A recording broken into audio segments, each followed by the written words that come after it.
Samozrejme som šťastný, že som tu. Odo mňa očakávať. Myslím si, že som priamočiary hráč, silný na puku, dôrazne pred bránou.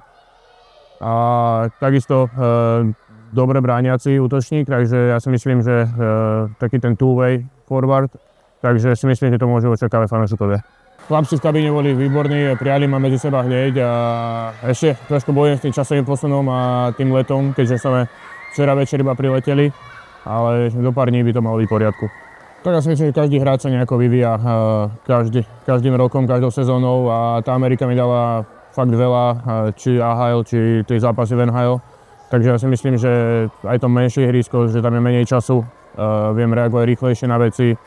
A som rád, že som späť, proste tá Česká extraliga stúpa každým rokom vyššie a patrí medzi najkvalitnejšie ligy, sa dá povedať, na svete, takže ja som rád, že môžem byť tu znova.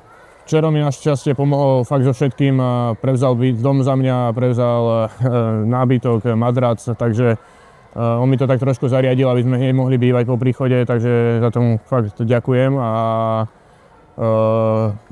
fakt som rád, že som konečne v takom kolektíve, že sme všetci v tom istom jazyku a nemusím veľmi rozmýšľať nad tým, čo budem hovoriť.